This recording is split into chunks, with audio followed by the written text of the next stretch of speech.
डर एक एहसास में आपका स्वागत है। इस चैनल पर आपको सुनने को मिलती हैं डरावनी और सच्ची भूतिया कहानियाँ। अगर आपको ऐसी ही वीडियोस देखना पसंद है तो हमारे इस चैनल को सब्सक्राइब करना ना भूलें। तो अब बढ़ते हैं आज की कहानी की ओर।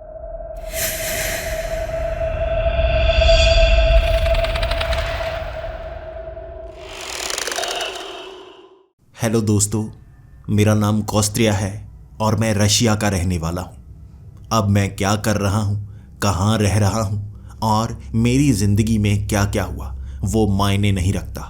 मैं आपको अपनी ज़िंदगी की वो कहानी सुनाना चाहूँगा जो शायद आपसे भी जुड़ी हुई है। मेरा यकीन कीजिए, इस कहानी को हर किसी से जोड़ा जा सकता है। ये कहानी 1980 से शुरू होती है। मैं उस समय सोवियत यूनियन में आर्मी ऑफिसर था। रशिया में मैं तैनात था और उसके बाद मैंने ये काम छोड़ने की ठान ली। मैंने सोचा आर्मी में अब ज़्यादा समय मैं रह नहीं पाऊंगा। लगभग 10 साल तक मैं सर्व कर चुका था। मैं छोटे मोटे युद्ध लड़ चुका था और अब मुझे लगा था मुझे सेटल हो जाना चाहिए। रशियन आर्मी में इसी तरह था। आप जब तक काम करना चाहें आप कर सकते हैं, जब आप रिटायर होना चाहें रिटायर हो सकते हैं। तो मैं आर्मी छोड़कर साधारण ज़िंदगी जीना चाहता था और हमें बहुत सारी सुविधाएं मिलती हैं, लेकिन मुझे एक ऐसा ऑफ़र मिला था जिसे मैं ठुकरा ही नहीं सकता था। उस समय सोवियत यूनियन बहुत ज़्यादा बड़ा हुआ करता था। अब तो टूटकर कई देश बन चुके हैं और अगर मैं आपको अब के हिसाब से बताऊं तो यूक्रेन का एक छोटा सा शहर प्रीप्यात, वहाँ नया नया शहर बसाया गया था। 1970 से इस शहर को बनाना शुरू कर दिया गया था। बड़ी बड़ी बिल्डिंग्स बनाई गई थी, बड़े बड़े पब्लिक पार्क बनाए गए थे। यहाँ हर सुख सुविधा थी और इसे एक बहुत बड़ा शहर बनाया जाना था। शुरू से प्लानिंग की जा रही थी। सरकार ने ढेर सारा पैसा इस पर लगाना शुरू कर दिया था। इसे एक मॉडल शहर बनाया जा रहा था और 1970 से ये काम शुरू हो गया और मैं 1980 में इस शहर में भेजा जाना था और मैं यहाँ पर एक छोटा सा काम करने वाला था, यानी कि सिक्योरिटी गार्ड का। मैं खुश हो गया। ठीक है, मैं ये काम करने को तैयार हूँ। मेरी शिफ्ट 10 से 12 घंटे की होगी, उसके बाद मुझे छुट्टी मिल जाएगी। फिर मैं जो चाहूँ वो कर सकता हूँ और काम भी बहुत ज़्यादा मुश्किल नहीं होगा। जब मैं उस शहर में पहुँचा था, उस शहर की खूबसूरती को देखकर आंखें फटी रह गई थी। मैंने इससे ज़्यादा सुंदर शहर सोवियत यूनियन में और कोई देखा ही नहीं था। यहाँ पर हर कोई नया नया ही था। किसी को इस शहर के बारे में ज़्यादा पता नहीं था। सरकार काफ़ी समय से ये शहर बना रही थी और उसके बाद जब एप्लीकेशंस आना बढ़ गई तो सरकार ने इस शहर को पूरी तरह से खोल दिया। फिर यहाँ पर जितनी बिल्डिंग्स बनी थी, फ्लैट बिकने शुरू हो गए। धड़ाधड़ सारे फ्लैट बिके, घर बिके और इस शहर में लगभग 20 से 30 हज़ार लोग सीधे के सीधे आ गए और ये शहर भीड़ भाड़ में बदल गया। ऐसे वीरान शहर को कुछ ही सालों में पूरी तरह से बसा हुआ शहर बनाकर रख दिया था। अब मैं सिक्योरिटी गार्ड का काम शुरू करने वाला था। पहला हफ्ता तो इस शहर में घूमने में लग गया। हर चीज़ थी, बड़ा मज़ा आ रहा था। आर्मी में काम करके मैं थक गया था। कई बार मुझे चोट लगी थी। अब मैं साधारण काम करना चाहता था तो ये काम मुझे पसंद तो आने ही वाला था। घूमते फिरते जब मैं उस शॉपिंग मॉल में पहुंचा, वहां पर मुझे सिक्योरिटी गार्ड लगना था। इतना अच्छा शॉपिंग मॉल, मैं तो घूमता जा रहा था, वो ख़त्म होने का नाम नहीं ले रहा था। जब उस मॉल के मैनेजर से मैं मिला तो मैं अपने बारे में बताने लगा। वो मुझसे बहुत ज़्यादा इम्प्रेस था क्योंकि मेरा शरीर काफ़ी तगड़ा हुआ करता था और मैंने आर्मी की पूरी ट्रेनिंग ली हुई थी। तो वो खुश था कि ऐसे लोग अगर सिक्योरिटी गार्ड लगना शुरू हो जाएं तो सुरक्षा और भी अच्छे से हो पाएगी। पुलिस वालों से भी ज़्यादा अच्छी तरह से हमारे जैसे सिक्योरिटी गार्ड इन हालातों को संभाल सकते हैं। तो मैं वहाँ काम पर लग गया। मेरा काम सुबह 8 बजे से रात के 8 बजे तक हो रहा था। यहाँ काम करने में मज़ा भी बहुत आ रहा था। अंदर ठंडा माहौल होता और मैं वहाँ पर बैठा रहता। कभी कभी बाहर जाना पड़ता। बाहर बहुत ज़्यादा ठंड भी हो जाती, लेकिन सही मौसम हो तो बाहर जाने में भी मज़ा आता। कभी कभी यहाँ पर धूप निकला करती थी। ज़्यादातर तो यहाँ ठंड का माहौल रहता और बादल घिरे हुए रहते। इसीलिए मैं मॉल के अंदर रहता, अंदर लोगों की तरफ देखता रहता। कितने खुश लोग हैं। नए बसे हुए शहर में घूमने हर कोई आ रहा था। दूर दूर के शहरों से यहाँ देखने के लिए आ रहे थे कि यहाँ पर सुविधाएं कौन सी हैं। लेकिन इस शहर में कुछ नियम बनाए गए थे। आम तौर पर आप किसी भी जगह से कोई नई जगह पर पहुंच जाएं, वहां आपको घर पसंद आए तो आप क्या करेंगे? आप घर को खरीदेंगे, उस शहर में रहना शुरू कर देंगे। लेकिन इस शहर के खास नियम थे। आप सरकार से परमिशन लिए बिना घर खरीद नहीं सकते, यहाँ रह नहीं सकते। छुट्टियाँ बिता सकते हैं, लेकिन यहाँ पक्के तौर पर नहीं रह सकते। यही सोवियत यूनियन का खास नियम था, क्योंकि कई छोटे छोटे देश मिलकर एक बड़ा सोवियत यूनियन बना हुआ था। इस तरह कई लोग घूमने के लिए आ रहे थे, तारीफ़ें कर रहे थे, और जो यहाँ पर रहने वाले थे उनकी तारीफ़ें सबसे ज़्यादा हो रही थी। कई लोग यहाँ कह रहे थे कि उन्होंने एप्लीकेशन डाली थी, लेकिन खास लोगों का ही चुनाव हुआ। कुछ अमीर लोग थे, कुछ बहुत ज़्यादा गरीब थे, उनको भी चुना गया था। यहाँ सस्ते में उन्हें घर मिल गए थे। मुझे भी बहुत अच्छा घर मिला था। जैसा मैं सोचा करता था वैसा ही घर था। जिंदगी आसानी से चलती गई 6 महीने तक। 6 महीने बाद यहाँ कुछ अलग सा हुआ था। अचानक लोगों को सर्दी खांसी होना शुरू हो गई। अमूमन यहाँ ठंड रहती है और ठंडे इलाकों में सर्दी खांसी होना आम बात है, लेकिन ये कुछ अलग सी थी। बहुत जल्दी एक दूसरे से सर्दी खांसी हो रही थी। बहुत ज़्यादा छींकें आती, सर दर्द रहता, बहुत ज़्यादा ज़ुकाम हो जाता, शरीर में बुखार चढ़ जाता और शरीर थका थका सा रहता। शुरू में मुझे महसूस नहीं हुआ था। खांसते खांसते लोग, मुंह ढके हुए, मास्क पहने हुए लोग यहाँ पर बढ़ते जा रहे थे और सरकार ने इस शहर की सरहद को एक तरह से बंद ही कर दिया कि कोई यहाँ अंदर नहीं आएगा, कोई यहाँ से बाहर नहीं जाएगा। ये किसी खास तरह की बीमारी हो सकती है। मैं अब डरने लगा था, क्योंकि जैविक हथियार भी ऐसे होते हैं। किसी देश में किसी और ने हथियार का इस्तेमाल कर दिया हो तो कोई बीमारी फैल सकती है। हो सकता है ये भी वैसी ही बीमारी हो। मैं डरने लगा था, लेकिन जब सबको ये हो रहा था, मुझे भी तो होना ही था ना। पहला दिन मैं उस शॉपिंग मॉल में था और मुझे बहुत ज़्यादा बुखार होने लगा। मेरी टांगें कांपने लगी थी, बुखार बार बार चढ़ जाता और मुझे बताया गया था कि बुखार की दवाई खानी है और कोई दवाई नहीं खानी है। सरकारी लोगों ने हर तरफ इंस्ट्रक्शन दी थी। यहाँ पर मेडिकल सिस्टम बहुत ज़्यादा अच्छा था। डॉक्टर बहुत ज़्यादा संख्या में थे। यहाँ लेबॉर्ट्री भी बनी हुई थी, वहाँ पर परीक्षण हो रहे थे और इस बीमारी पर परीक्षण होना भी बिल्कुल आम बात थी। वहाँ परीक्षण हो रहे थे और जो रिपोर्ट सामने आती उसमें कहा जा रहा था कि और दवाइयों का इस्तेमाल नहीं करना है। तो पहला दिन शॉपिंग मॉल में मैं बीमार हो चुका था और मैनेजर मुझसे दूर रहने लगा था ताकि वो भी इन्फेक्टेड ना हो जाए। इसके बाद दूसरे दिन की तो मैंने छुट्टी ही ले ली। मुझसे खड़ा नहीं जाता था। घर में मैं आराम करता गया। बहुत ज़्यादा छींक, बहुत ज़्यादा ज़ुकाम, सर मेरा बहुत ज़्यादा भारी हो गया था। अगले 5 दिन बुरा हाल। सच में मेरा शरीर बहुत कमज़ोर होता जा रहा था, लेकिन धीरे धीरे हालत में सुधार होने लगी। अब ये कोई वायरस हो सकता है या फ्लू हो सकता है, लेकिन धीरे धीरे हमारा शरीर आदी हो जाता है और ऐसी बीमारी को निकाल कर बाहर फेंक देता है। इस बीमारी को भी मैंने हरा दिया था। लगभग 10 दिन लगे उस बीमारी को ठीक होने में। उसके बाद भी नाक बहुत ज़्यादा भारी थी, गले में बहुत ज़्यादा दर्द रहता था, लेकिन धीरे धीरे ठीक होता चला गया। जब दोबारा काम पर पहुंचा था तब वहाँ अफरा तफरी मची हुई थी। शहर में ये बताया गया था ये बीमारी ज़्यादा गंभीर नहीं है, लेकिन कुछ दिनों में शरीर ठीक हो जाता है। इसके बाद लेकिन इस बीमारी को बढ़ते बढ़ते और लोगों तक पहुंचाया जा सकता है, जो एक परेशानी का सबब बन सकता है। मैंने सुना था कई लोगों की मौत भी हुई थी। इसमें फेफड़ों में पानी भर जाता है, जिससे सांस लेने में परेशानी हो रही थी। लेकिन मुझे ये बीमारी हो चुकी थी और डॉक्टर ने बताया था ये बीमारी एक आदमी को जल्दी जल्दी नहीं होती, लेकिन फिर भी मुझे ध्यान रखना होगा। अब पूरा साल इस बीमारी ने बड़ा परेशान किया। शहर को बंद कर दिया गया था। लैब में एक्सपेरिमेंट हो रहे थे। मुझे सुनने में आया था कि यहाँ पर खास तौर पर चीनी बहुत ज़्यादा आ रहे थे।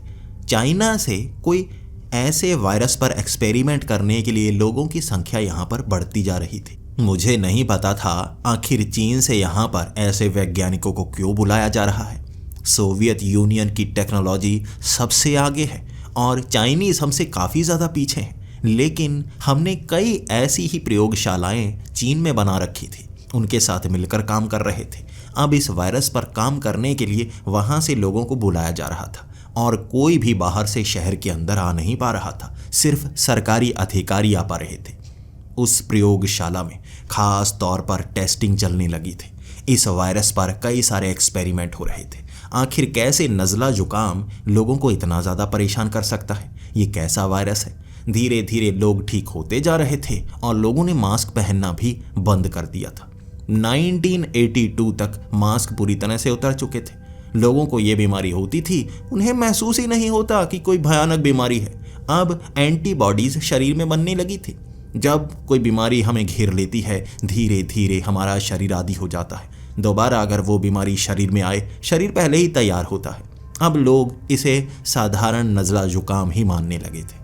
समय बीतता जा रहा था और मुझे शॉपिंग मॉल में रात की ड्यूटी मिल गई थी 2 साल बाद। अब रात के 8 से सुबह 8 बजे तक मुझे काम करना था। जो लड़का पहले रात को यहाँ हुआ करता था, उसकी शादी हो गई थी और वो बार बार मुझसे मिन्नतें करता जा रहा था कि मैं रात की नौकरी करना शुरू कर दूं, क्योंकि उसे बीवी के साथ भी रहना है। अब नई नई शादी हुई है, इसलिए बीवी के साथ समय वो ज़्यादा बिताना चाहता था। मैंने भी उसकी परेशानी को समझा और कहा, ठीक है, रात की ड्यूटी मैं कर लूँगा। वैसे भी मेरी कौन सी शादी हुई है, मेरा कौन सा कोई इंतज़ार कर रहा होगा। जब मेरी शादी होगी तब इसके साथ एडजस्ट कर लूँगा, ये रात की ड्यूटीज़ करना शुरू कर देगा। वो मान चुका था। रात को शॉपिंग मॉल में काम और भी ज़्यादा आसान हो जाता है, बस आपको ठंड से लड़ना पड़ता है। मैं रात को ड्यूटी करता जा रहा था। जनवरी 1986। यहाँ पर काम करते हुए मुझे इतने साल हो चुके थे और मैं आदी हो चुका था। रात की ड्यूटी, कभी दिन की ड्यूटी। अब उस लड़के की दूसरी बेटी हो चुकी थी और रात को उसे घर पर रहना पड़ता था। अब तक मेरी शादी नहीं हुई थी और मैं इस शॉपिंग मॉल में रात की ड्यूटी ही करने लगा था। लेकिन इस शहर में कुछ अलग सा हुआ था। इस शहर को पूरी तरह से सील कर दिया गया था। कहा जा रहा था कि इस शहर में एक और अलग सा वायरस आया है। इसका जवाब कभी मुझे मिल ही नहीं पाया। क्यों सिर्फ इस शहर में? पहले भी ऐसा कोई वायरस आया था जिससे नज़ला जुकाम हो गया था। फिर से क्या इस शहर में कोई नया वायरस आ गया है? इसकी जानकारी मैं किसी से पा भी नहीं सकता था। जितने सरकारी लोग थे, मुझे जानते थे, उनसे कांटेक्ट करने की कोशिश कर रहा था। वो इस शहर से बाहर रहते थे और उन्हें इसकी कोई जानकारी तक नहीं थी। इस शहर में जो हो रहा था, बाहर वालों को कुछ नहीं पता था। इसके बाद एक और अजीब खबर ने पूरे के पूरे शहर को हिला कर रख दिया। एक सीरियल किलर ने 5 लोगों को मार डाला था और 5 को घर में घुसकर उस अकेले ने मार दिया और परिवार के 5 लोग उसका मुकाबला नहीं कर पाए। उसने अपने दांतों से काट काट कर उन लोगों को मारा था। उन लाशों को बरामद किया गया। जिसने मारा था उसे बड़ी मुश्किल से पकड़ा गया और इसके बाद उसे जेल में डाल दिया गया। अभी लॉकअप में रखा गया था। इसके बाद मैं वहाँ जाकर देखना चाहता था। मेरी जान पहचान यहाँ पर कई पुलिस वालों से हो गई थी, क्योंकि मैं आर्मी में काम कर चुका था और कई ऐसे पुलिस वाले भी थे जो आर्मी में काम कर चुके थे और मुझे जानते थे। तो ऐसा कोई केस हमारे इस शहर में हो गया है तो मैं उसकी जानकारी लेना अपना फ़र्ज़ समझता था। मैं सीधे उस पुलिस स्टेशन में पहुंच गया। जैसे ही उस पुलिस स्टेशन में पहुंचकर मैंने अपने दोस्त की तरफ देखा था, उसकी हालत ख़राब थी। उसका चेहरा उतरा हुआ था। मैं समझ नहीं पा रहा था आखिर उसे क्या हुआ। वो अपने टेबल पर बैठा बार बार अपनी आंखें मले जा रहा था। मैंने उससे सवाल किया, क्या हुआ तुम्हें? उसने कहा, कल तुम्हें पता है एक आदमी ने 5 लोगों को काट काट कर मार कर रख दिया। मैंने कहा, हाँ मुझे खबर मिल गई है। हाँ तो उसे यहाँ लॉकअप में रखा गया है और यहाँ से उसे आगे जेल में लेकर जाना है, लेकिन कुछ गड़बड़ है। मैंने कहा, गड़बड़ है? क्या गड़बड़ है? उसने कहा, इस बात को यहीं पर दबाने के लिए कहा जा रहा है। बहुत प्रेशर आ रहा है ऊपर से। इस केस को बाहर ना निकलने दिया जाए। इस शहर से बाहर पहुंचना नहीं चाहिए ये केस। मैंने उससे पूछा, आखिर इतना खतरनाक केस भी नहीं है जो बाहर निकलना नहीं चाहिए? क्या इससे शहर में दहशत बढ़ जाएगी इसलिए कहा जा रहा है? तो उसने कहा, बात ये नहीं है, बात कुछ ज़्यादा बड़ी है। फिर मैं उससे पूछता रहा और वो जवाब देने लायक नहीं था। उसने कहा उसे चोट लगी है, क्योंकि जब उस आदमी को पकड़ा जा रहा था तो 5 पुलिस वाले लगे थे। वो हर किसी को काटता जा रहा था, लेकिन बड़ी मुश्किल से 5 ने उसे पकड़ लिया। उसके बाद उसे यहाँ लॉकअप में डाला गया। मैं अब उस आदमी से पूछना चाहता था, आखिर उसने ऐसा क्यों किया? वो इस तरह से वहशी क्यों बन गया? तो मैं अपने उस दोस्त को कह रहा था, क्या मैं बाहर से उसे देख सकता हूँ, कुछ सवाल कर सकता हूँ? उसने कहा, प्रेशर बहुत ज़्यादा है। मैंने तो यहाँ अपने नीचे पुलिस वालों को भी बाहर खड़ा कर रखा है और वहाँ 2 ताले लगाए हैं उस लॉकअप के अंदर। वो अजीब सा है, वो अजीब सी हरकतें करता है, क्या ही बताऊँ तुम्हें। वो जो दीवार है ना पीछे वाली, पत्थर वाली, उसे काटने की कोशिश कर रहा था, दांतों से खुरच कर छेद करने की कोशिश कर रहा था। आगे वाले 3 दांत उसके टूट गए, उसे दर्द महसूस नहीं हो रहा। बड़ा अजीब सा आदमी है। उसकी बातें सुनकर मुझे उसकी आंखों में वो दहशत महसूस हो रही थी। वो उससे डर रहा था। भले ही उसे पकड़ा जा चुका था, लॉकअप के अंदर मुजरिम है, अब भी पुलिस वाले उससे डर रहे हैं। कौन हो सकता है? क्या हो सकता है? क्या कोई ऐसा नशा किया है उसने जिससे उसको दर्द महसूस नहीं होता? मैं उस पुलिस वाले से अब जिद करने लगा था कि मुझे उससे मिलना है, बाहर से देखना चाहूँगा। उसने कहा, पास मत जाना, मैं जाने दे सकता हूँ। 5 मिनट बात करना, कोशिश करना, कुछ पता लग पाए तो उसके बाद वापस आ जाना, लेकिन दोस्ती का लिहाज रखना। उन सलाखों के करीब मत जाना, वो पकड़ने की कोशिश करता है जो करीब आता है। मैं अपने दोस्त की बात को टाल थोड़ी ना सकता था। मैंने हामी भर दी। वो अपने टेबल से उठ नहीं पा रहा था। उसे भी चोट लगी थी उसे पकड़ने में, इसलिए उसकी सेहत भी खराब थी। हो सकता है उस वायरस के कारण इसका गला खराब हो रहा हो, इसलिए अपने दोस्त को मैं उठने के लिए कह भी नहीं रहा था। मैं अब पीछे वाले उस हिस्से में गया। पहला ताला खोला मैंने, फिर मैं लॉकअप के उन कमरों की तरफ गया। पीछे से आवाज़ें आ रही थी। वहाँ कुल 3 लोगों को कैद किया गया था। 2 तो साधारण पॉकेट मार थे, जिन्हें आगे वाली उन सलाखों में रखा गया था। उनकी चीखें निकल रही थी। उसके बाद वो आदमी जिसने 5 लोगों को मारा, सबसे पीछे वाला वो कमरा उसे दिया गया था। मैं चलते चलते उस तरफ जा रहा था और खुरचने की आवाज़ें आ रही थी। मैं जब उन सलाखों के पास पहुंचा, मुझे उम्मीद नहीं थी वो इस हालत में मिलेगा। उसने अपनी जो उंगलियां थी ना, उससे उस पत्थर को खुरच खुरच कर छोटा सा छेद बना दिया था। आप भी उंगलियों से खुरच कर पत्थर में छेद बना सकते हैं, लेकिन आपकी जो उंगलियां घिस जाएंगी, वो उसकी उंगलियां आधी घिस चुकी थी। दर्द नहीं हो रहा था उसे, हड्डियों से भी पत्थर खुरचे जा रहा था। यहाँ से बाहर निकलना चाहता था वो। दोनों हाथों की आधी आधी उंगलियां घिस चुकी थी। पीछे से मैंने आवाज़ लगाई, कौन हो तुम? इस तरफ आओ, मैं तुमसे थोड़ी सी बात करना चाहता हूँ। उसने मुंह मेरी तरफ किया और भागता हुआ उन सलाखों के करीब आया। उसका चेहरा देखने लायक था। आंखें बिल्कुल फटी हुई थी, उसकी पलकें झपक नहीं रही थी, उसकी आंखें अजीब सी हो गई थी। चेहरे पर बहुत सारे निशान, कट के निशान, शरीर से खून बह रहा था। उसके एक कंधे पर बड़ा सा कट लगा हुआ था, इतना बड़ा कट कि उसका हाथ हिलना नहीं चाहिए। उसे दर्द नहीं हो रहा था, वो तो उन सलाखों को जोर से मारे जा रहा था। मैंने उससे कहा, देखो आराम से मैं बात करना चाहता हूँ, लेकिन वो मुंह से शब्द नहीं बोल रहा था, जानवर की तरह, जैसे कोई पागल कुत्ता हो। उसकी इन आवाज़ों ने मुझे डरा कर रख दिया था। क्या से रेबीज तो नहीं हो गया? रेबीज में ऐसा ही तो होता है, धीरे धीरे दिमाग पर असर होने लगता है, इंसान पागल होने लगता है। अब मुझे डर इस चीज़ का था कि मेरे दोस्त को भी इसने नुकसान पहुंचाया होगा। काटा तो नहीं, रेबीज उसके अंदर भी फैल सकता है। अब सबको रेबीज के इंजेक्शन लगाने होंगे जिसको जिसको इसने काटा है।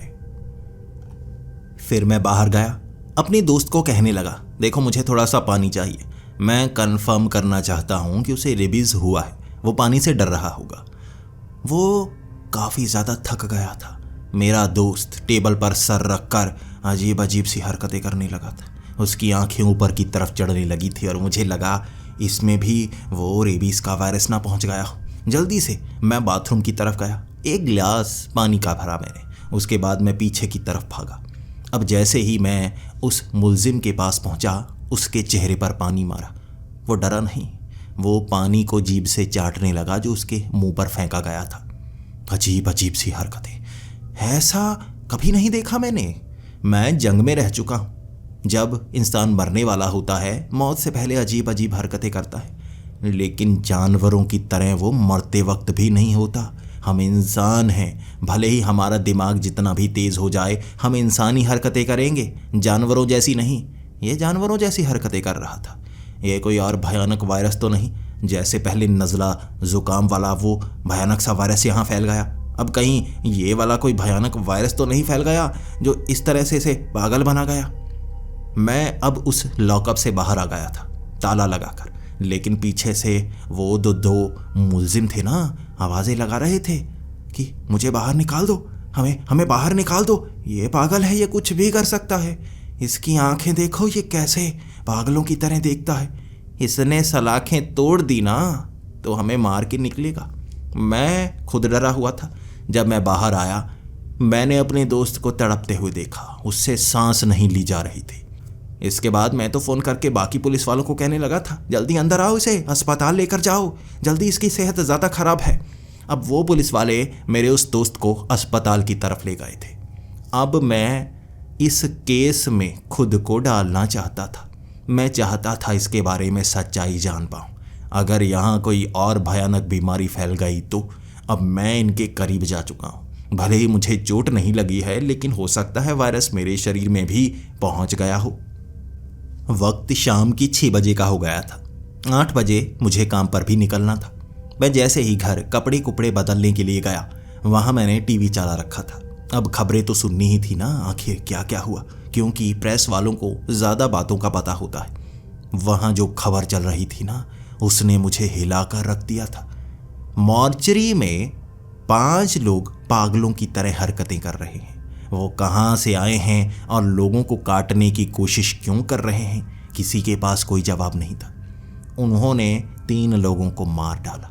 वो 5 लोग उस मॉर्चरी में इस तरह से फैले हुए हैं कि पीछे वाले अस्पताल में भी खिड़की तोड़कर पहुंच गए और कई पेशेंट को काटने की कोशिश करने लगे, मारने की कोशिश करने लगे। वहाँ सिक्योरिटी गार्ड भी उन्हें पकड़ नहीं पा रहे थे क्योंकि उनकी संख्या 5 थी। इसके बाद जब वहाँ लाइव फुटेज चलने लगी थी ना, उनके चेहरे पहचाने जा रहे थे। यही तो वो केस था। 5 लोग जो कल मारे गए हैं, ये सारे वही थे। मरे हुए लोग जिंदा कैसे हो गए? इन्हें तो मॉर्चरी में रखा गया था ना, वहाँ से मरने के बाद दोबारा जिंदा हो गए? इस सवाल का जवाब मेरे पास नहीं था, लेकिन मेरा दिमाग बड़ी तेज़ी से घूमने लगा था।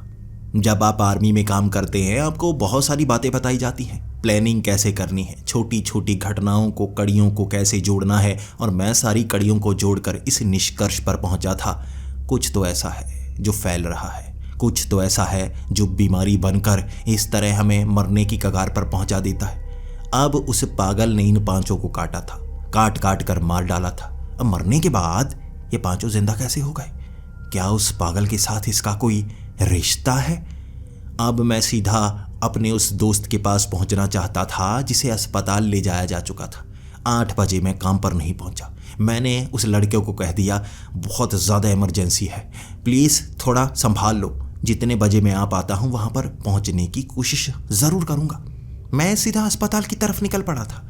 जब मैं अस्पताल में पहुंचा, अपने उस दोस्त को देखकर मेरी टांगें कांपने लगी थी। उसे इतनी चोट नहीं लगी थी कि उसे बांधा जाए, उसकी बाजू, उसकी टांगें बांधी गई थी। अस्पताल के कर्मचारियों ने ऐसा किया था क्योंकि उन्हें लगा ये पागल हो गया है। मेरा दोस्त पागलों जैसी हरकतें कर रहा था। कलाई की हड्डी तोड़ डाली थी उसने, उंगलियां उसकी टूट चुकी थी, लेकिन फिर भी लोहे को तोड़ने की कोशिश करता जा रहा था। आंखें अंदर की तरफ धंस सी गई थी उसकी, नाक पिचक सी गई थी, दांत उसने तोड़ डाले थे क्योंकि यहाँ लोहे को काटने की कोशिश की थी उसने। बिल्कुल उस आदमी की तरह पागलों जैसी हरकतें करने लगा था वो। उस अस्पताल में मुझे एक और नई खबर मिली। वहाँ 3 पुलिस वाले और भर्ती करवाए गए थे और उनके साथ भी यही हो रहा था। जब मैंने उन पुलिस वालों को देखा मेरा दिमाग और तेज चलने लगा। ये पुलिस वाले वो थे जिन्होंने उस पागल को पकड़ा था और उस पागल ने अपने दांतों से इन्हें भी काटा था। अब मैं एक निष्कर्ष पर पहुंचा था, हो सकता है ये कोई बीमारी है जो आगे आगे फैल रही है। वो 5 मुर्दे जो तबाही मचा रहे हैं और उसके बाद मेरा दोस्त वो भी वैसा पागल हो गया है।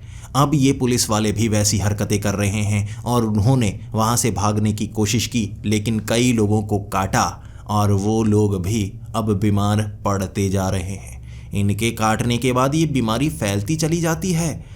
अब मुझे सोचना था आखिर वो आदमी जो लॉकअप में है क्या उसे वहाँ से निकाला तो नहीं गया, क्या उसे जेल ले जाने के लिए वहाँ से निकाला तो नहीं गया और उसने अगर किसी और को काटा परेशानी और बढ़ सकती है। यहाँ मैं डॉक्टर से बात कर रहा था, आखिर आपको क्या लगता है ये रेबीज है या वैसी कोई बीमारी है? डॉक्टर कह रहा था, मैंने आप ज़िंदगी में ऐसी चीज़ पहली बार देखी है, ये कुछ अलग सा है। ये जैसे पागल से हो गए हैं, इनके दिमाग को जैसे कोई बीमारी ने घेर लिया है और ये मरने से नहीं डर रहे, दर्द महसूस नहीं कर रहे। और आवाज़ें सुनो, मैंने आवाज़ें सुनी थी हर तरफ से, ये आवाज़ें डराने वाली थी। मैं पहले से बहुत ज़्यादा डरा हुआ था लेकिन मुझे पुलिस स्टेशन में जाना था। मुझे बताना था उन पुलिस वालों को कि यहाँ कुछ और गड़बड़ चल रही है। कई पुलिस वाले यहाँ पर थे लेकिन मैं सीधा पुलिस स्टेशन की तरफ भागा अपने बाकी दोस्तों को बताने के लिए। पुलिस स्टेशन में पहुँचते ही हालात देखे मैंने। गोलियों की आवाज़ें आ रही थी, गोलियों की आवाज़ें चारों तरफ से, बड़ी अजीब सी आवाज़ें। मैं जब उस पुलिस स्टेशन के अंदर गया था मैंने देखा वो जो आदमी था उसकी सलाखें टूटी हुई थीं। वहाँ 3 पुलिस वालों की लाशें पड़ी थी। वो मरे हुए थे लेकिन कांप रहे थे। नब्ज़ नहीं चल रही थी उनकी, शरीर फिर भी कांप रहे थे जैसे मर गए हों लेकिन अभी जिंदा हों। वो अपने सेल में थे, उनकी आंखें ऊपर की तरफ चढ़ चुकी थी, उनकी उंगलियों पर काटने के निशान थे। उन्हें भी काटा जा चुका है, इन पुलिस वालों को भी काटा जा चुका है। गोलियों की आवाज़ें पुलिस स्टेशन के पीछे से आ रही हैं। अब पीछे क्या चल रहा है? मैं पुलिस स्टेशन के उस फर्स्ट फ्लोर पर चढ़ गया था, वहाँ से नीचे देखने की कोशिश कर रहा था। नीचे वो आदमी था और पुलिस वाले उस पर गोलियां चला चुके थे। उसकी छाती पर कई गोली लगने के निशान बने हुए थे लेकिन वहाँ कुल 7 पुलिस वाले पीछे मरे पड़े थे और एक को वो गर्दन पर काट रहा था। यह आखिरी पुलिस वाला था जो उससे मुकाबला कर रहा था, उसे भी मारा जा चुका था। इसके बाद मैं खिड़की से नीचे झांकने लगा और जब वो पुलिस वाला मर गया उस आदमी ने ऊपर की तरफ देखा था, कांच की तरफ, और वो मेरे पीछे भागने के लिए आया था। वो मुझे पकड़ने के लिए दोबारा पुलिस स्टेशन के अंदर उस खिड़की को तोड़ कर आ गया था।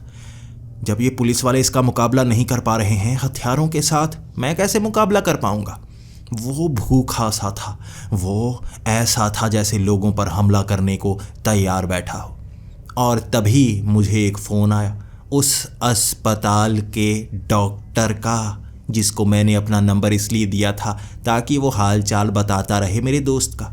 उसने बताया वो तो अस्पताल से भाग गए हैं, वो सारे पुलिस वाले वो बेड को तोड़कर भाग चुके हैं। वहाँ अस्पताल में कई लोगों को काट गए हैं, कई लोगों को मार गए हैं, पागलों जैसी हरकतें करके बाहर की तरफ भाग गए हैं। फिर एक फ़ोन मुझे एक और पुलिस वाले का आया। वो मॉर्चरी में 5 लोग जो मर चुके थे और दोबारा जिंदा हो गए हैं, उन्होंने कई लोगों को मार डाला है। उनमें से 2 को मारा जा चुका है लेकिन 3 अभी जिंदा हैं। जिनको मारा गया है उनके सरों को उड़ाया गया, तब जाकर उन्हें मरा माना गया। कह रहे हैं कि शरीर अब भी हिल रहे हैं, उठने की कोशिश कर रहे हैं लेकिन घूम घूम कर गिर रहे हैं। ये फ़ोन सुनते ही नीचे दरवाज़ा तोड़ने की आवाज़ें आने लगी थी। अब ये मेरे पीछे आएगा, मुझे मारने की कोशिश करेगा। अब इससे बचने के लिए मुझे आर्मी वाली वो ट्रिक अपनानी होगी। आर्मी में दुश्मन को भटकाने का सबसे अच्छा तरीका होता है उसे मानने पर मजबूर कर दो कि आप मारे जा चुके हैं। अब इसके लिए भी मुझे वैसा ही करना होगा। पास में पुलिस वाले की लाश पड़ी हुई थी और उस लाश को मैंने जल्दी से अपने कपड़े पहना दिए और दरवाजे पर एक तरफ टांग दिया। अब कुंडी पर कपड़े को ऐसा टांगा था कि अगर वो दरवाज़ा तोड़ने की कोशिश करे तो उसके ऊपर वो लाश गिरे और जल्दी से वो काटना शुरू कर देगा। शायद इस तरह मैं बच जाऊं।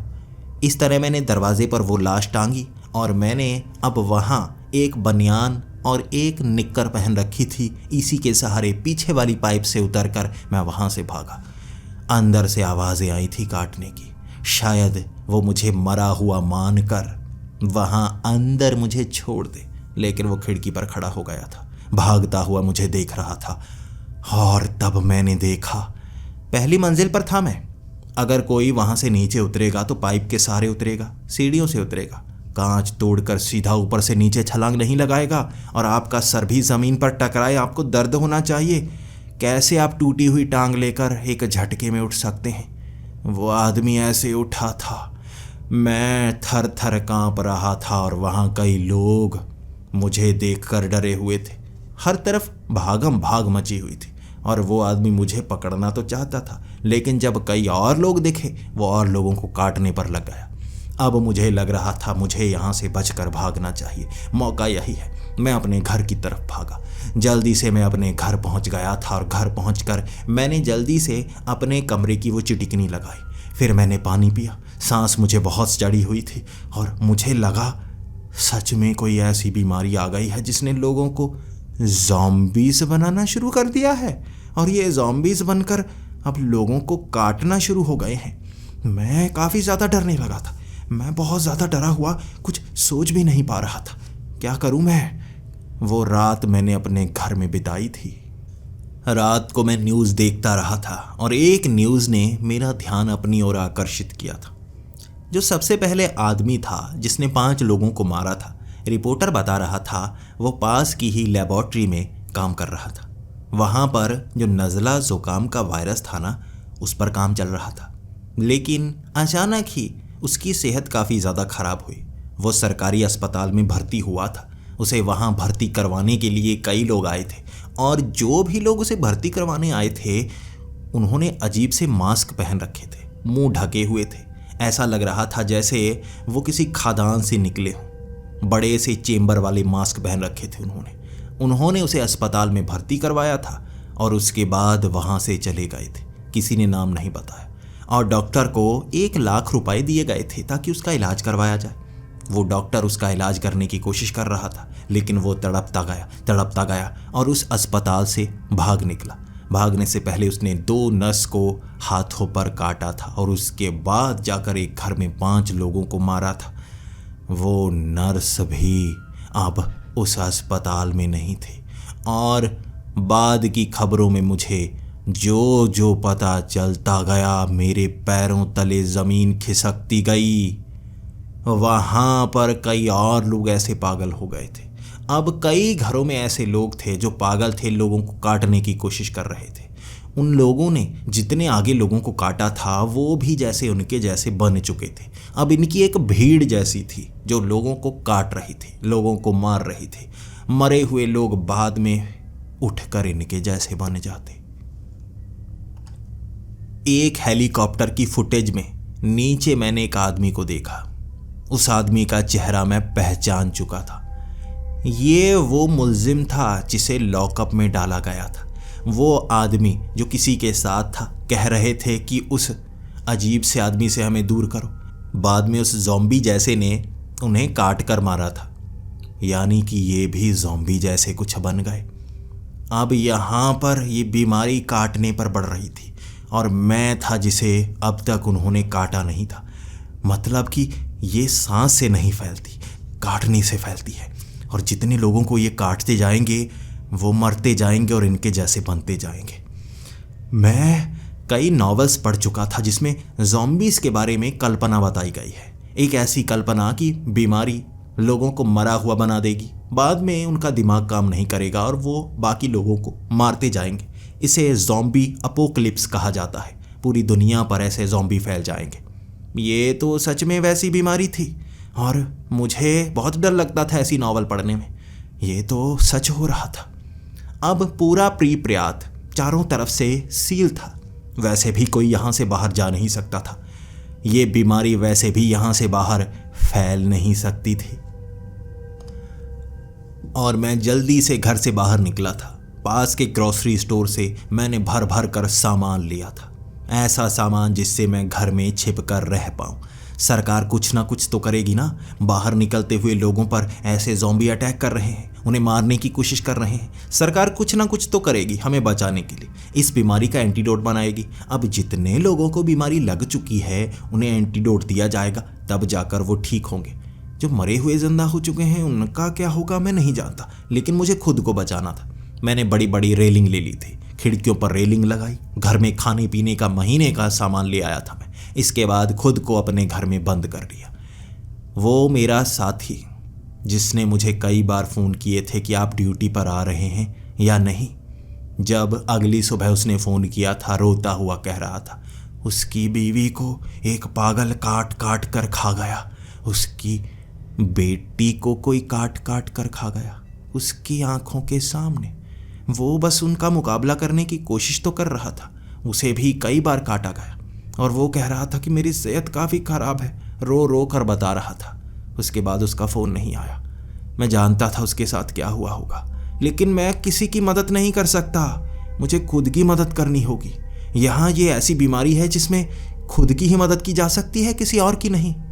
अब वहाँ पर जो आर्मी वाले इस पूरे के पूरे इलाके को सील करके बैठे थे वो सरहद के अंदर आ गए थे। प्रीप्रयात सोवियत यूनियन रूल के अनुसार ये सैनिक इस शहर के अंदर नहीं आ सकते थे, लेकिन वो अंदर आए क्योंकि हालात ही ऐसे थे। टैंक और आर्म्ड व्हीकल लेकर वो अंदर घुस चुके थे। इस पूरे के पूरे शहर को एक देश की तरह चारों तरफ से बंद कर दिया गया था।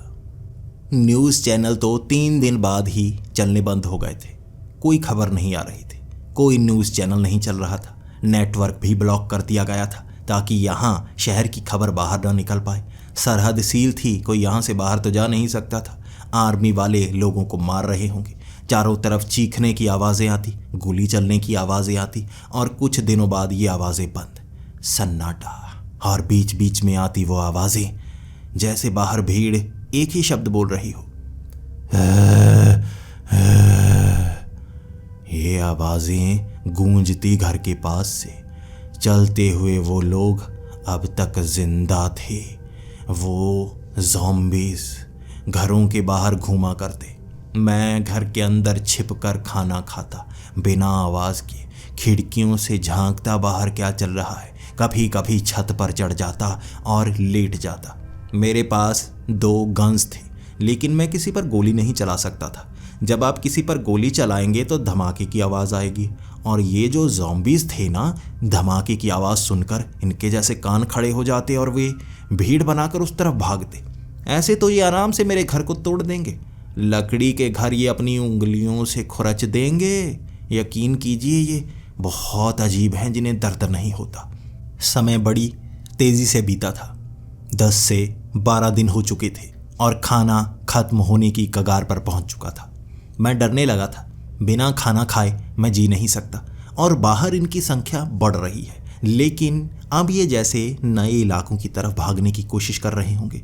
न्यूज़ तो आ नहीं रही, खबर किसी से मैं पता कर नहीं सकता, फ़ोन मेरा चल नहीं रहा है, नेटवर्क आ नहीं रहा।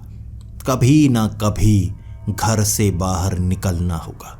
मैं बहुत ज़्यादा घबराया हुआ था, लेकिन आर्मी में आपको ट्रेनिंग दी जाती है, मौत आपके सामने हो तो उसे गले लगा लेना है। मौत कभी ना कभी तो आएगी ही, ये ज़िंदगी का एक सबक है।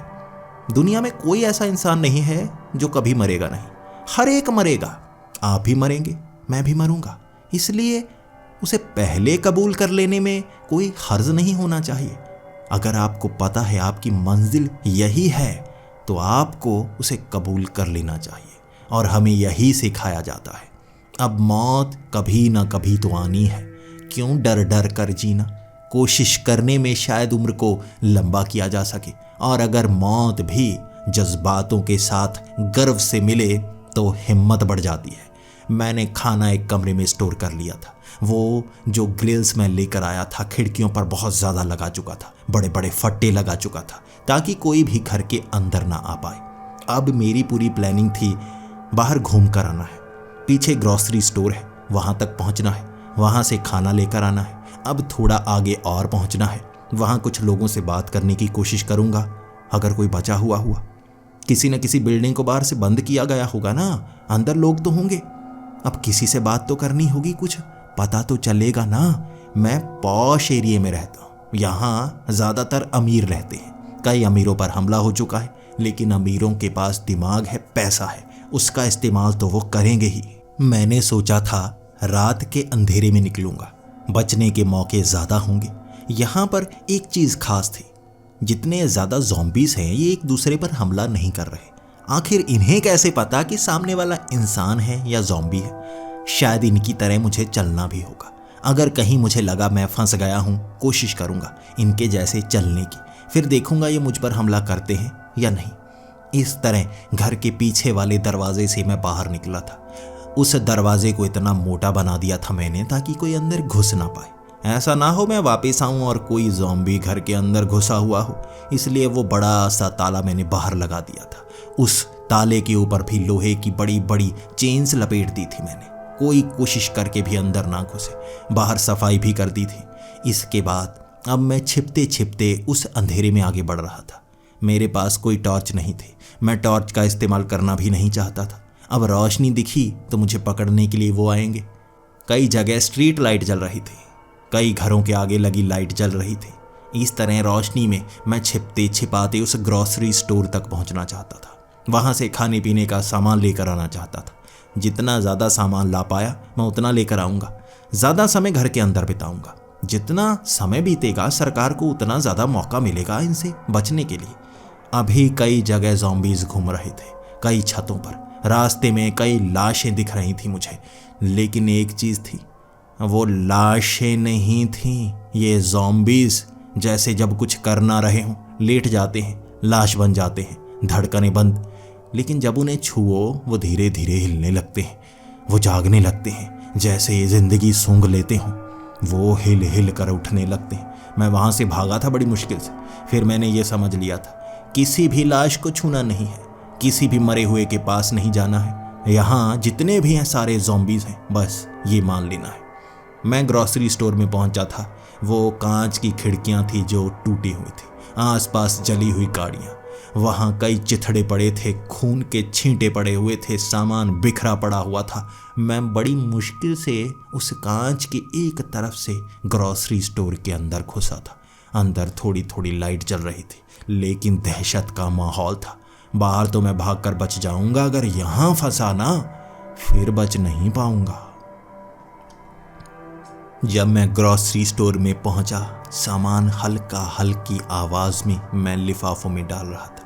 मैं एक बैग लेकर आया था, उसमें सामान भर रहा था, पीठ पर टांग कर वापस जाने वाला था, लेकिन आसपास से आवाज आने लगी। ये आवाज मैं जानता था। ये आवाज बहुत करीब से आ रही थी। मुझे लगा वो मुझे पकड़ने के लिए आ रहा है, लेकिन जैसे ही मैं एक जगह छिप गया, सामने से एक ज़ॉम्बी जैसे सामान को हाथ लगाता हुआ, लेकिन मैंने ध्यान दिया उसकी आंखों में फर्क था। उसकी आंखें ऐसे चल रही थी जैसे जिंदा इंसान की आंखें हो, इधर उधर देख ही जा रहा। तब मुझे उस पर शक भी हो रहा था, क्या ये ज़ॉम्बी ही है या कोई इंसान है जो ज़ॉम्बी बनने का बहाना सा कर रहा है, या ज़ॉम्बीज भी म्यूटेट हो रहे हैं। ये थोड़ा ज़्यादा सोच पा रहे हैं। कई सवाल थे दिमाग में और घबराया हुआ इंसान बस सन्न हो जाता है, कुछ नहीं करना चाहता। मैं भी सन्न हो गया था, कुछ नहीं कर सकता था। लेकिन कुछ देर बाद वह की आवाज़ें करता हुआ आगे गया। उसके बाद साधारण रफ्तार में चलने लगा। ये कोई इंसान था जो ठीक रफ्तार में चल रहा था। उसके बाद जल्दी से उसने फट्टे उस खिड़की पर लगाने शुरू कर दिए ताकि उस कांच से कोई अंदर ना आ पाए। ये कोई बचा हुआ था जो यहाँ पर रह रहा होगा इतने समय से। मैं जल्दी से उस पीछे वाले हिस्से से निकला और मैं भाग कर उसके पास गया। जैसे ही उसके करीब गया, उसने वो गन निकाल कर मेरे माथे की तरफ की थी, और मैं जानता हूँ जब गन आपके माथे पर हो इसे पॉइंट ब्लैंक कहा जाता है। गोली चली, मैं खत्म। लेकिन अपनी एक उंगली मैंने ट्रिगर पर उल्टी तरफ फंसा ली थी। ट्रिगर दबाया ही नहीं जा सकता था, हमें ऐसी स्पेशल ट्रेनिंग दी जाती है। मैंने उस गन में उंगली फंसा ली और वो गोली चलाने की कोशिश कर रहा था। मैंने कहा, मैं ठीक हूँ, गोली मत चलाना, आवाज मत करना। तब वो थोड़ा शांत हुआ, फिर कहने लगा, अच्छा तुम हो, मुझे लगा कोई ज़ॉम्बी अंदर आ गया है, तुम कहाँ से आए हो? मैं उसे अपने बारे में बताने लगा, मैं क्या हूँ, कहाँ से आया हूँ ये बताया। उसके बाद उसने मेरे सारे शरीर पर कपड़े उतरवाए। उसने कहा, कपड़े उतारो। मैं उसके सामने पूरी तरह से नंगा खड़ा था। उसने मेरे पूरे शरीर को चेक किया, एक खरोंच का निशान तो नहीं, कट का निशान तो नहीं, किसी ने मुझे काटा तो नहीं। जब पूरी तरह से उसने चेक कर लिया, फिर वो मुझे कहने लगा, आओ आओ तुम ठीक हो। मैंने कपड़े पहने और उसके साथ जाने लगा। वो उस ग्रॉसरी स्टोर की बेसमेंट में लेकर गया। वो खुफिया सी जगह थी, नीचे छोटी छोटी टनल्स बनी हुई थी, पास के घरों में जाने वाली टनल्स। ये अमीर क्या क्या करते हैं हम नहीं जानते, लेकिन इसने ये सब क्यों किया होगा। वो मुझे एक कमरे में लेकर गया जहां उसका परिवार था, उसकी बेटी, उसकी बीवी और उसका एक छोटा सा बच्चा जो 3 साल का था। तब मैं उससे बात करता गया, आखिर वो कौन है, और उसने मुझे जो जो बताया वो मेरे पैरों तले ज़मीन को खिसका चुका था। आंखें खुल गई थी, उसने सच्चाई बताई थी मुझे। वो पास की ही लेबोरेटरी का एक साइंटिस्ट था। उसने बताना शुरू किया कि वो 1978 से इस शहर में आ गया था। उस समय इस शहर को पूरी तरह से बसाया नहीं गया था। यहाँ लेबोरेटरी खोली गई थी और वो खुद हैरान थे कि कई महीनों तक उनसे कोई काम करवाया ही नहीं गया। वो बस लैब में जाते थे, छोटे मोटे टेस्ट करते थे और घर आ जाया करते थे। उनकी तनख्वाह इतनी ज़्यादा थी कि वो हैरान हो चुके थे। वो बाहर घूमने जा सकते थे। उन्हें कहा गया था 1981 के बाद यहाँ से बाहर निकलने नहीं दिया जाएगा। छोटे मोटे टेस्ट होंगे, इस शहर को अच्छे से बसाया जाएगा, लोगों की हेल्थ का ध्यान रखा जाएगा और उसके बाद 1986 के बाद इस शहर को पूरी तरह से खोला जाएगा। उसे पहले ही पता था यहाँ पर क्या क्या होने वाला है। तब उसने कहा, उसके पास पैसे तो बहुत थे, तो उसने यहाँ छोटी सी टनल का निर्माण किया। ये ग्रॉसरी स्टोर उसी का है, पास में उसका घर था, तो उसने सोचा नीचे कोई कमरा सा बनाया जाए, क्योंकि कई बार वो ऐसे टेस्ट किया करते हैं जिससे छोटी मोटी बीमारी फैल जाती है। तो उसे डर था कि ऐसी कोई बीमारी फैली तो भविष्य के लिए तैयार रहना चाहिए। अमीरों के अजीब शौक होते हैं। उसने ये टनल्स इसलिए बनाई थी कि यहाँ कोई परमाणु बम का धमाका हो गया तो हम छिपेंगे। हो सकता है सोवियत यूनियन और अमेरिका की वॉर शुरू हो जाए तो एक दूसरे पर बम छोड़े जाएंगे। इससे बचने के लिए यहाँ पर उसने ये बंकर जैसा बनवाया था। लेकिन अब धीरे धीरे जब यहाँ पर ज़ॉम्बीज़ अटैक हुआ, तब नीचे वो छिपा हुआ है। उसने कहा उस लैब में इतने सालों तक कुछ नहीं हुआ था, लेकिन जैसे ही 1986 शुरू हुआ उसके बाद से चाइना से काफ़ी ज़्यादा साइंटिस्ट यहाँ पर आना शुरू हो गए। इससे पहले 1980 में साइंटिस्ट आए थे और उस समय इन्हें 2 महीने की छुट्टी दे दी गई थी। उसके बाद वो नज़ला ज़ुकाम वाला वायरस फैला था। वो नज़ला ज़ुकाम वाला वायरस हर तरफ फैल गया था और मुझे लगा था कि इससे लोगों को मारा जाएगा, लेकिन उससे कुछ नहीं हुआ। वो एक साधारण सा वायरस था जिसने कई लोगों को मारा ज़रूर, लेकिन एंटीबॉडीज़ हमारे अंदर बन गई। लेकिन कुछ महीने पहले मैंने जब लोगों के टेस्ट करने शुरू किए तो मुझे पता चला वो जो वायरस था वो शरीर में आकर इस तरह बैठ जाता है कि कुछ लोगों को मारा। पहले दहशत बनी, वो बहुत तेज़ी से फैला, हर तरफ फैल गया, लेकिन उसके बाद वो शरीर में घर करके बैठ गया। वो वायरस शरीर का हिस्सा बन गया। अब वो वायरस लोगों को मार नहीं रहा था, लेकिन उस वायरस का जो डीएनए था वो कुछ करने के लिए बना हुआ था। मैं बहुत समय से समझने की कोशिश करता रहा, आखिर ऐसे वायरस को यहाँ पर ऐसे फैलाया क्यों गया होगा जिससे लोग परेशान हो, नज़ला ज़ुकाम हुआ। हो सकता है ये चाइना का कोई अटैक हो जो सरकार के साथ मिलकर किया गया हो, लेकिन इससे कोई ज़्यादा नुकसान नहीं हुआ। लेकिन कुछ दिन पहले उसी प्रयोगशाला में जब चाइनीज़ साइंटिस्ट बहुत ज़्यादा संख्या में आने लगे थे, हमें फिर से छुट्टी दी गई थी। मुझे शक हुआ था फिर से कुछ गड़बड़ होगी। मैं तो अपने एक दोस्त के साथ उस प्रयोगशाला में पहुंचा था। मेरा वो दोस्त उस प्रयोगशाला में फंस गया, मैं तो निकल गया। तब वहाँ मैंने जानकारी पाई थी एक और वायरस की, और ये वायरस अकेला काम नहीं करता। पहले 6 साल जो वायरस लोगों के शरीर में घर कर चुका था, ये वायरस उससे मिलके दिमाग पर असर करता है और उन्हें जैसे ज़ॉम्बी बना देता है। मेरा वो दोस्त जिसने 5 लोगों को मारा था, वो पहला था जिसे ये वायरस इंजेक्शन से दिया गया। जब वो लगभग मर गया तो उसे अस्पताल भेज दिया गया। वो साइंटिस्ट चाइनीज़ थे जिन्होंने उसे अस्पताल पहुंचाया। वो यहाँ से हेलीकॉप्टर से निकल गए और इस पूरे शहर को सील कर दिया गया। बड़े लोगों तक यह खबर पहुंच गई थी, जिनके पास जानकारी थी वो निकल गए और इस शहर से अब किसी को निकलने नहीं दिया जा रहा। पहले वाला नज़ले ज़ुकाम वाला वो वायरस शरीर में फैलाया गया, शरीर में घर किया उसने, शरीर कमज़ोर किया उसने, और दूसरे वायरस ने सबको ज़ॉम्बीज़ बना दिया। अब ये ज़ॉम्बीज़ यहाँ पर है और सरकार कुछ कर नहीं रही। जितने आर्मी वाले हैं वो यहाँ पर हैं, वो बस मारने पर लगे हुए हैं। लेकिन ये वायरस बहुत बुरी तरह से फैल चुका है। खबरें नहीं मिल रही, लेकिन 99% आबादी जो इस शहर की है वो इन्फेक्टेड है। लगभग 30,000 के करीब लोग इन्फेक्टेड होंगे, कुछ ही बचे होंगे। बाकियों को समय पर निकाला जा रहा है ताकि बाहर खबर पहुंच ना पाए। उसके बाद उस आदमी ने मुझे एक तारीख बताई, 27 अप्रैल साल 1986। ये बहुत ख़ास तारीख है जो उन चाइनीज़ साइंटिस्ट के पास थी, रशियन साइंटिस्ट के पास थी। पहले तो हमें वैसे ही ये तारीख मिल गई थी। उसके बाद हमें लगा पता नहीं ये क्या ख़ास तारीख है, लेकिन ये बहुत गुप्त थी, हमने बड़ी मुश्किल से निकाली थी। फिर मैं सोचता रहता था कि इस तारीख को क्या होगा। अब धीरे धीरे यह तारीख करीब आ रही है। शायद 27 अप्रैल 1986 को कुछ होगा। कुछ महीने रह गए हैं, 1.5 महीने के करीब रह गए हैं, कुछ ना कुछ होने वाला है। अब ये सुनकर मेरे भी होश उड़ गए थे। इसका मतलब यहाँ पर रहने में नुकसान होगा, यहाँ शहर से बाहर तो निकलना होगा, वरना मौत इंतज़ार कर रही है। और वो भी यही कह रहा था। वो खुद तैयारी कर रहा था ऐसे शहर से बाहर निकलने की। किसी न किसी सरहद से क्रॉस करके बाहर निकला जाएगा। आर्मी लगी होगी, मारने के लिए करीब आएगी, लेकिन बच कर निकलना है। हमने तैयारी कर ली। इसके बाद उसके पास एक गाड़ी थी जो बुलेट प्रूफ थी। वो गाड़ी चलाकर हम आगे तक जा सकते थे।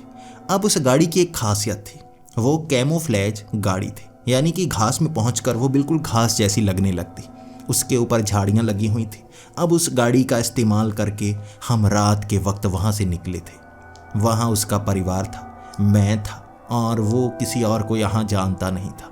मैं उसका धन्यवाद करता हूँ जो उसने मुझे अपने साथ लिया। हम बॉर्डर की तरफ जा रहे थे, प्रीप्रियाद शहर का बॉर्डर। पूरा बसा हुआ ये शहर सन्नाटे से घिरा हुआ था। गाड़ी की आवाज़ बहुत कम आ रही थी, लेकिन धीरे धीरे हम उस घास पर गाड़ी चलाते हुए आगे बढ़ते। जैसे ही कहीं से आवाज़ आती गाड़ी रोक लेते। हमें ज़ॉम्बी से खतरा नहीं था, आर्मी से था। अगर आरपीजी से हमारी गाड़ी को उड़ाया गया हम मारे जाएंगे। वो किसी को यहाँ से बचकर बाहर निकलने नहीं देंगे ताकि बाहर ये बात ना पहुँच जाए। हम रात रात को सफ़र करते। सिर्फ 1 किलोमीटर का सफ़र पूरी रात में कर सकते थे हम। इतना धीमा गाड़ी चलानी पड़ती हमें। कभी किसी घर के पास रुक जाते, खाने का सामान वहाँ पर हम देखने लगते।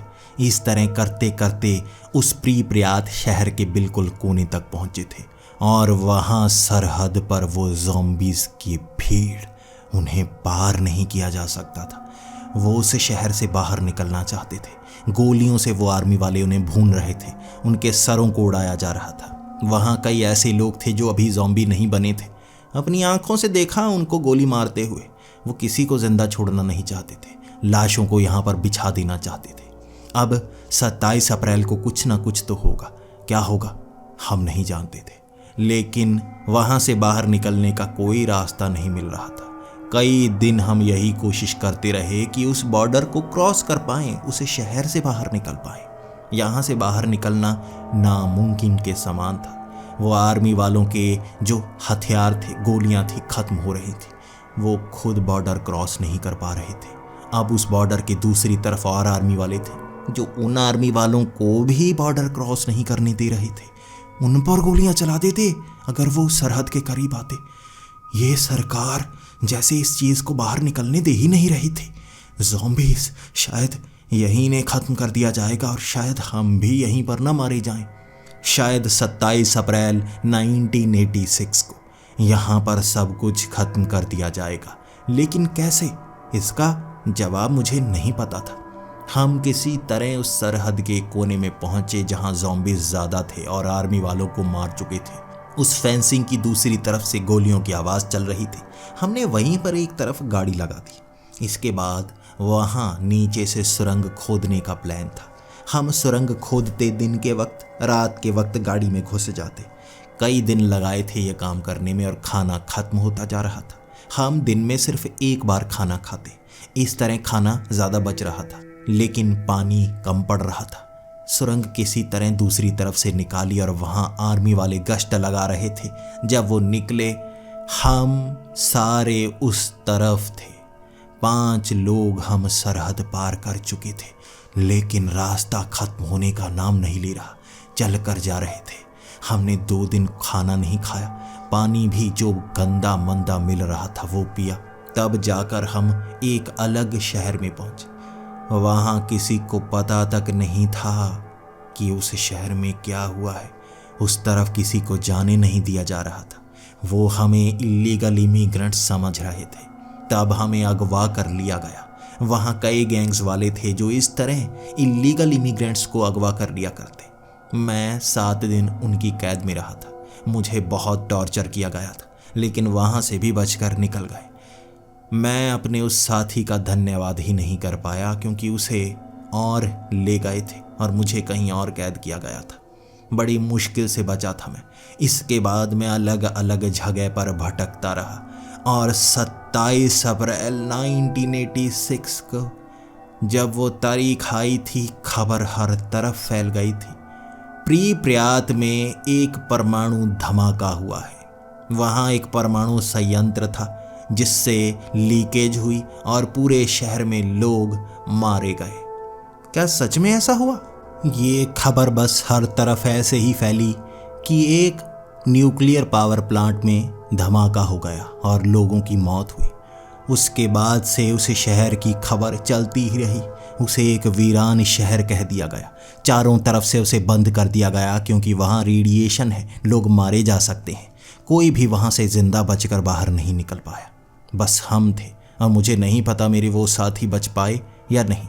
मैं अब तक उस घटना को किसी को बता नहीं सकता। मुझे डर है मुझे पकड़ लिया जाएगा। ये सच हमेशा के लिए छिपा दिया जाएगा।